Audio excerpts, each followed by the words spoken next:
If you guys are looking for a cheap and reliable way to buy your FIFA 23 Ultimate Team coins, then please look no further than FIFAcoin.com. Time is running out, guys. Use the players that you want to. Get yourself over there. And don't forget to use my code Martin for an extra 5% off.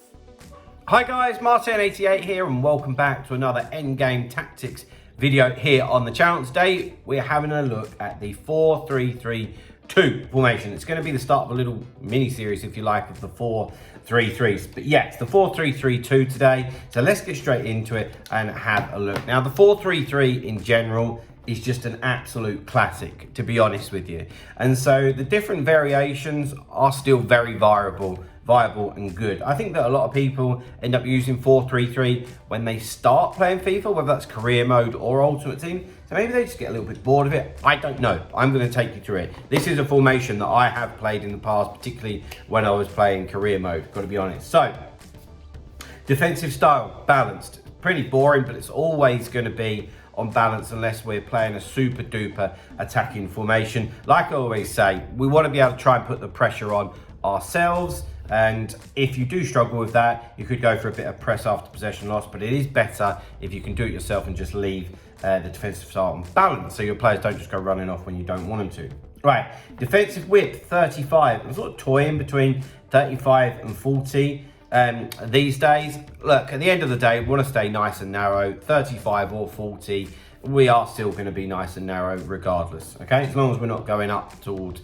50, 60 type of scenario, okay? Defensive depth, 55. I think because we're coming towards the end of the game now, just thinking a little bit more, yeah, let's just go for it a little bit more, you know. No need to sit off. We've all got very fast defenders. So, yeah, depth I've got on 55.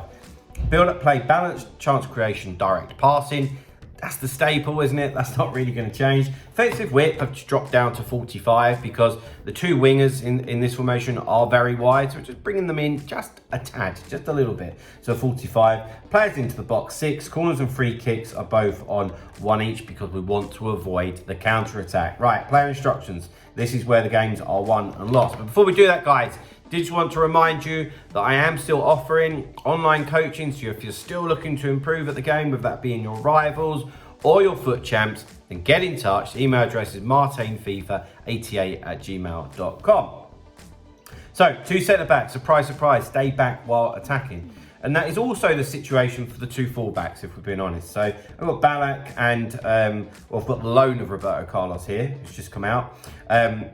So they're on stay back while attacking, but they will get involved in the attack, okay? Because we've got wingers, we do have width. So we don't need to worry too much about them bombing on, but we will get them to go forward at times. And you can do that simply by triggering runs or literally just running with them with the ball if they've got space in front of them, which invariably they do. Right, into the midfielders. So, the CDM here, I've got the Team of the Year David Beckham card, all right? On stay back while attacking, cover centre. This is the guy that's going to sit in the middle of the park for you and dictate.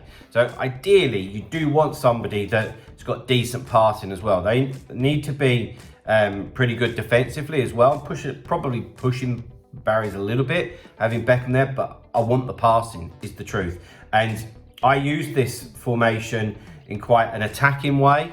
So I'm thinking about it more probably from an attacking point of view than I am a defensive point of view. But for me, he's perfect in that type of situation. Then on to the right CM and the left CM. And you'll think they're not normal central midfielders. I get that. That's because actually they end up scoring lots of goals and getting forward. Okay. So if we have a look at the little map, the little pitch in front of us now, you can see the gap between Kane and Sterling here.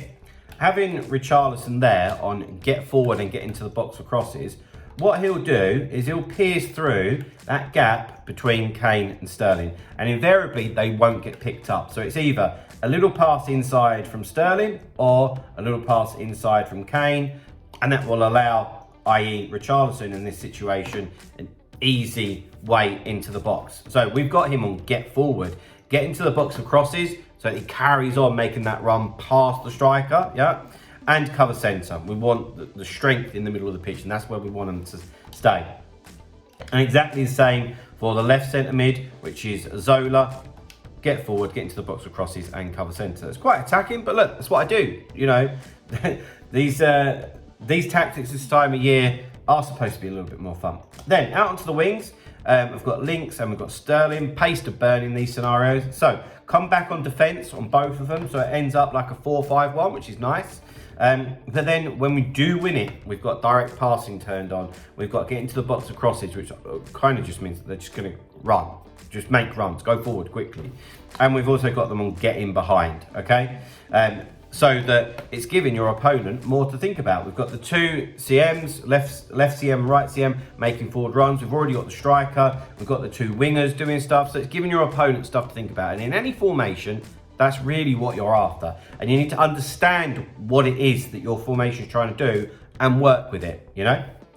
Right, and then up front, Harry Kane, simple, just stay central, stay where you are. There's going to be loads of movement going on around you. Just please be where you're supposed to be to finish off the chances and occupy the two centre-backs. So guys, there we go. There's the first instalment of the 4-3-3s, the 4-3-3-2. Hope you've enjoyed the video. If you have, please drop a like, subscribe to the channel if you haven't already, and I'll see you guys in the next one. See you later, guys. Bye-bye.